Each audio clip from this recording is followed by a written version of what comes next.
Good morning, everybody. Well, good evening, good morning. I'm recording this Monday night, but I'm uploading it Tuesday morning. Tallybook Tuesday for Tallybook Troubleshooting, Oilfield Troubleshooting with Christian Grimes, who I'll bring on the screen here momentarily. Want to thank everybody out there who recently started following 413 Mechanicals page. We started off a couple weeks ago with 6 followers, and I think we're up to, maybe close to 300 at this point. So thank you everybody who did that. And if you haven't followed them, I recently joined them as their vice president of sales and marketing, little construction company. So shout out to them. Thank you, Harold Reimer. I uploaded a little info on Brian, who's our, rough and gruff operations guy here recently. So reach out. Construction. We do concrete and earthwork and piping and a little manufacturing. So reach out, ask us if we can help you. Welding. It's been a great experience so far. We just did our first job that I sold last week and hoping to do a few others here. So thank you, everybody, for the great support out there. Also want to shout out to this new charity that I've been asked to be on the board on, Tugging at Your Heartstrings. Reach out to Shar. Want more information on that, reach out to me. But great group trying to help kids and veterans here in the Permian. So anybody want any more information, reach out to myself, and I'd be happy to connect you with somebody. And if you need help, like I said, be more than happy to try and help you guys out. Any other things I'm forgetting here? Oh, man, the show, Tallybook Troubleshooting, brought to you by 413 Mechanical. For all your construction needs, reach out to us. And without further ado, I know he's just chomping at the bit to get started here. And I'm getting worse and worse, I think, at these introductions. I don't know. Sir, welcome. Christian, thank you. This is the first time we've had a chance to chat, correct? Yeah, this is the first time. Thank you for having me on here. Super glad to be here. So. Thank you very much, sir. Mentioned it to Janie Snelson that you were coming on, and she was super excited. So I know she'll be tuning in to check out the episode. Go ahead and tell everybody a little bit about yourself. Yeah, first before I brief myself, it's super awesome to be on here. But we're kind of, I think, accidentally intermingled with our connections with Janie and Ryan, and quite a bit of people. It seems like we know that we've had the good pleasure. So I guess between both of us, we seem like we pick some pretty good people, I guess. Those are two people that are great company there, right? Ryan Brogley is an awesome dude. Ryan Brogley, shout out to you. I'm waiting. When can we start building your stuff, Ryan? Reach out to me soon. Yeah, well, thanks so much. Kind of super short bit about who I am. So I'm still actually in grad school at Colorado School of Mines doing my graduate degree in petroleum engineering. Kind of a long, twisted, windy route to get here. I started in aerospace engineering, actually, and I'm third generation oil and gas. And so it was kind of always in my heart to go into oil and gas, and it's something I'm really passionate about. Well, then I got to stop you. How did you go to aerospace then, if everybody was third generation? What, you were trying to get outside the mold, or what happened? Yeah, I didn't really know. I went, I played I ran track in undergrad. And so I was a collegiate athlete, but the place where I went and ended up running track didn't have a petroleum engineering program at first. And my dad was like, oh, okay, that'll be good. Like, I've been in oil and gas my whole life. Your grandpa's been in oil and gas his whole life. Maybe you can kind of switch it up and check it out. And, if that's what you want to do in the end, you'll come back. So, and then I went to school there for 2 years, and then I transferred to Texas A&M Kingsville, down in South Texas, to do natural gas engineering. Actually, found my way back into oil and gas. And of course, my dad and my granddad were super jacked up about that. And then, through that, finished out running my track career there and my education, and then graduated. Was supposed to graduate in 2020. It was COVID, and so I was like, well, I don't think I want to do that. I had one more year of athletic eligibility, so I took it, and then was supposed to graduate in 2021, and I still was like, I'm not sure about super jacked up on prospects here, and so I applied to a couple of grad schools and ended up here at Colorado School of Mines, and super pumped up about it. I've heard nothing but good things about the Colorado School of Mines. Great school. Congratulations. When do you finish up? I finish up in a couple of months here. I finish up in May. So I like I said, I'm kind of coasting. I have 2 classes. I'm finishing out a professional certificate and TA in a couple of classes, and then I'll be done and over with, hopefully. Man, that's great news. Congratulations. And you got something lined up. You're headed somewhere already, aren't you? Or Yeah, you plan correct. to? You don't have to mention if you don't want to or No, can't. it's okay. Yeah. No, I'm actually really, really excited about where I'm heading. So I interned with Matador Resources Company in Dallas this summer. And then I'll start there full time in July or something. I'm taking a couple of months off and start there full time with them as an operations engineer. So likely in drilling or completion. So Awesome. Congratulations. That means you're going to be living in Dallas then? yep, I'll be in Dallas. May do some rotational work through West Texas, but I'll be primarily stationed in We can only Dallas. hope. West Texas is where it's at, man, my The friend. Lord's paradise. You can only hope, right? Yes, sir. I'm a big proponent. Love it out here in West Texas. So, Talent Book Troubleshooting, we can try and get interesting stories, make the oil field a little humanization, some good PR for it. What do you got? You got a little something you're going to share here? Yeah. So I'm actually a big proponent of Talent Book Troubleshooting, and I've seen it multiple times. So I can't promise that I'm going to be as interesting as some of these previous episodes, but oh man.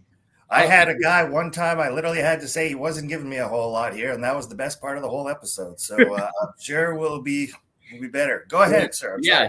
So I'm definitely a little bit younger, I think, than a considerable amount of the guests, not near as much of experience. And so I think I'm probably going to bank on that and just kind of talk about some of the experiences with a lot of the younger people entering the industry and how, really excited and definitely, like you said, humanize the industry, but how excited so many young people are still to get into this industry and to, how excited we are to energize it and how much we kind of have faith in oil and gas as a whole. So one of those big things is, when I was kind of trying to decide, where I was going to go to university and then where I was going to go to grad school. And like I said, my dad and my granddad both worked up from being roughnecks all the way up to company man. And now my granddad's retired, thank the Lord. And so super awesome. But I kind of was told my entire life, like, this is what we do. Oil and gas is kind of our background and it's awesome. But I've also seen, the ups and downs and the all arounds of the industry. And so it's kind of just taking the precautious route when I was going and getting my undergrad and to start, and I was like, we'll just kind of forge ahead as an engineer. And then I can have the opportunity to switch back and forth if I want, or I can't, And so finally, when I ended up in oil and gas, like I said, my family was super excited, but for me, it was kind of an opening to kind of explore, hey, what does this industry look like going forward? What does it look like for a lot of the young generation going into it? Kind of how is it going to change and stuff like that. And so one of the big things that we kind of do here at Mines is with our AAD and SPE student chapters, we have a lot of support, and we get to go to all these conferences, which will be coming to you in Midland in the spring, which is really exciting. So we get to go to a lot of different things. And through doing that, it seems like everywhere we go, we meet everybody who is so excited about getting, new faces and a new generation into the industry. And it's something that I hear time and time again from people who have been in the industry is that we're seeing a kind of a slipping of enrollment, slipping of participation of students kind of coming in oil and gas, with a couple of programs, big notable programs kind of recently dropping their petroleum engineering degree. And then even here, at Mines, we've had kind of a little bit of conversation about what we're going to do, but, proud to announce we are kind of sticking pretty hard and true oil and gas. And so that's something that I'm really passionate about and really excited about, is that we do have such a strong cohort of young engineers coming in, and there are some, energy engineers, but most of us are petroleum engineers, and we are excited about the industry and excited about, what we do as petroleum engineers in oil and gas. So do you think that's like just because of media perception? Do you think that's a real life? Because at the end of the day, the world population is growing. It's not shrinking, and we need more energy, not less of it. I welcome all the other forms of energy, but as of right now, like oil and gas leads the way. And to hear all these programs kind of going away, doesn't that mean the people who are taking advantage of the programs going to have some major opportunities down the line here? Yeah, that's probably the part that I'm most excited about, is because I agree with you, and being a native Texan and from the hard oil and gas country, and then coming up here to Colorado, which with Mines having such a large tradition, I think that, oil and gas is obviously not going away in general, but even as a primary fuel source for the nation, per se. And if for some crazy things happen and moving down the road, something happened, petrochemicals aren't going away. Your deodorant's not going away. Your toothbrush, the laminate on your fake counters, like everything is oil and gas, and everything's, we're going to need it for a very long time. And I think it's a little bit media perception. We actually have a cohort here with Colorado School of Mines, UT, and Penn State that track kind of oil and gas program enrollment, and it basically lags oil price by 2 years, which is pretty interesting. But even now we're slipping kind of far below what we thought we were going to be. With our senior petroleum engineer class has 75 students, and our freshman has 22. And so, looking back at when I was coming out of school, you're excited about all these new technologies, and you finally get in the door to some of these places, and it does seem like some of them are very closed off, like that, they do it one way, and because they were somewhat successful, they don't change, right? Like don't fix what's not broken. Yeah. But with all the crazy new technologies that are coming out there, is there any, coming in as a newer, recruit to the industry, is that a mindset that gets kind of taught amongst the universities to look out for new technologies or not? Yeah, I guess it probably depends on where you're at, right? What university you go to, but at least here with us and here at my previous undergrad, I think it's what's mainly kind of pushed on us is just critical thinking and being opening with whatever technology you're going to have. So, whether that's you end up with a small operator and you're drilling, post holes, and you're drilling vertical wells in conventional reservoirs, or whether you end up with someone really on the cutting edge and you're drilling alternative well designs, crazy well designs, and in really tight, unconventional formations. I think it's just one of the things that they do a great job is pushing that openness of mindset and being able to utilize those new technologies when they're available to you.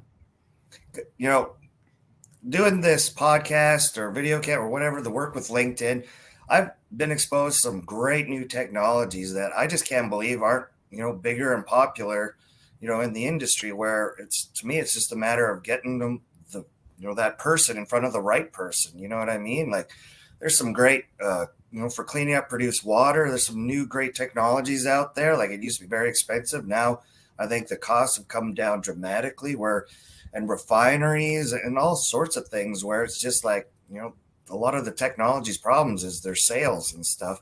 I have to ask you, one thing, looking back at my own career, one thing I did horribly was networking and a positive attitude. Now, everybody's going to choose whether they have a positive attitude or not. But what about networking? Is that something like you say if there's 70 students, enrolled at the, School of Mines, do they all know each other?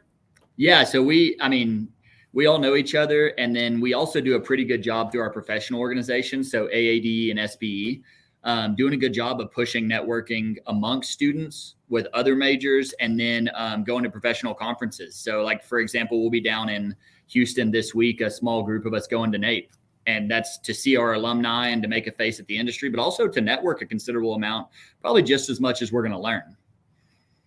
And it was the biggest thing. I wish I regretted, I was in operations for the majority of my career, and, I just couldn't be bothered. I was tired from solving problems or doing whatever you had to do throughout the day, where I didn't want to go out to that, dinner or that function or something. And I completely regret it because it's completely changed, the path of my career 180 degrees. So whenever I get the chance to talk to, anybody who's just coming into the industry, I just tell them, look, you got to network. Like I don't care how smart you are, you really have to network. Yeah. And we're really, really fortunate here. I consider myself relatively personable and able to network, but we've got one of my good friends here, I'll plug his name, Nick Bryan, phenomenal young man who can network his butt off, if you will, and got us connected with some also really great people in industry like JP Warren, who had us with the Connection Crew event, stuff like that. Like we're put in such good positions here. And of course it's up to us to take advantage of it. But that's something I really didn't kind of lean into heavy in undergrad that I've kind of prioritized a lot in my grad degree. Of course I've had a little bit more time, but is networking. And it's led me to meet, an incredible amount of people that hopefully I can help or draw on or just become friends with throughout my career, When do you come into Midland or the Permian? We will be in Midland specifically on the first week of April. It's April 3rd and 4th, I believe, for the AADE National Conference. So we'll be Awesome.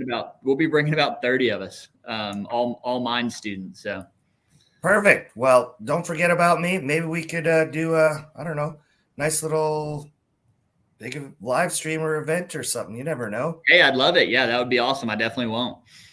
Man, thank you very much for doing this. I know it was last minute, taking the time. I know it's been a long day for you, so appreciate it, sir. Anything else you want to shout out before you go? Any charity work or anything like that you got coming up? No, we do a lot of charity work with the Denver Public Resources Library, Denver Petroleum Club, stuff like that. There's a lot of really good stuff up in this area, even if there's not as much, activity as there is in West Texas. If you're watching this and you're up here in the Denver metro area, there's a lot of good stuff you can get plugged in. And if you have any questions, shoot me an email or come see me at Mines and I can help figure it out. Perfect, sir. Let all those future facility engineers there, let them know who I am. So we can work with it, sir. Really appreciate it. Everybody, Christian Grimes, thank you very much for coming on. And until next time, that is how you troubleshoot. Don't go away. Thanks, Steve. Thanks, Keith.